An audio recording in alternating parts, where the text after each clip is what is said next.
Hello, I'm Katie Haler from the Naked Scientist team. Come with me as we dive into the depths now and consider the octopus.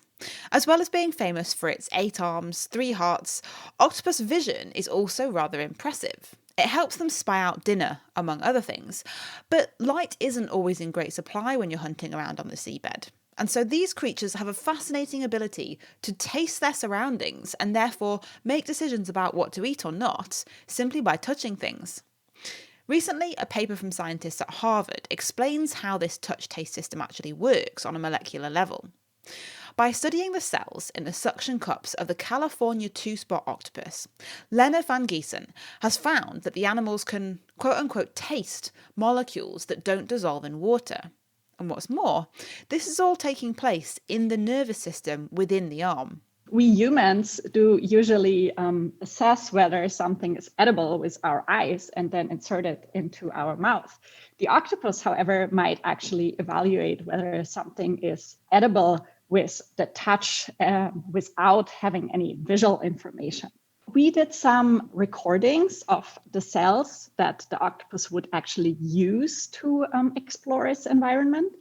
And this has really helped us understand what kind of molecules are detected, how can the octopus filter the relevant information from this very complex chemical environment in the ocean, and which molecular and cellular mechanisms are employed by these cells in order to encode this information.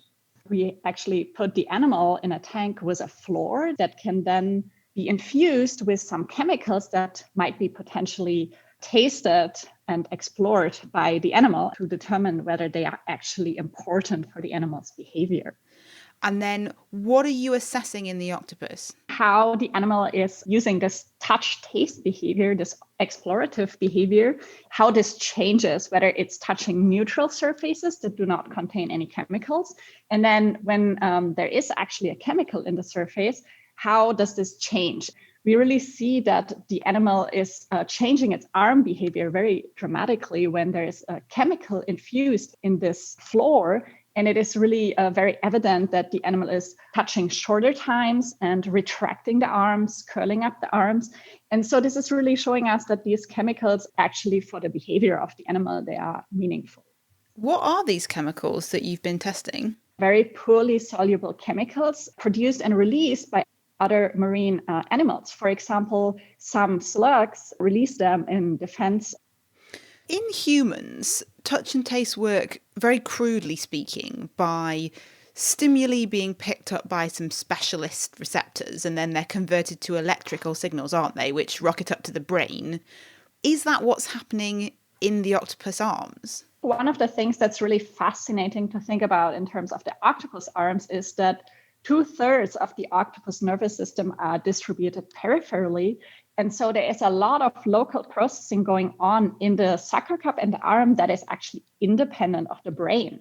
And so these signals that are perceived locally for the animal can be used in order to guide even sucker cup movement or arm movement. And this can actually happen completely independent of the central brain, which is really fascinating because this means these signals guide the local arm and sucker cup behavior.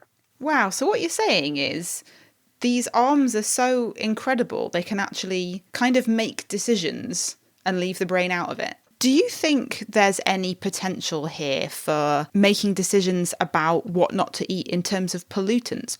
Yeah, I think that's a good point. Generally, in order to understand what pollutants do to the animals, it is really fundamental to understand what's their natural signal processing. So what is it that they actually taste and how do they process this information and how could potential pollutants influence this? Would they cover up some other signals or would they be signaling attraction to the animal? Because we really don't know this until we can understand what kind of natural processes are going on in the animal to explore its environment. So this is really important to make fundamental insights like this in order to understand maybe more complex integration of these type of signals. Lena van Giesen there, and that study was published in the journal Cell.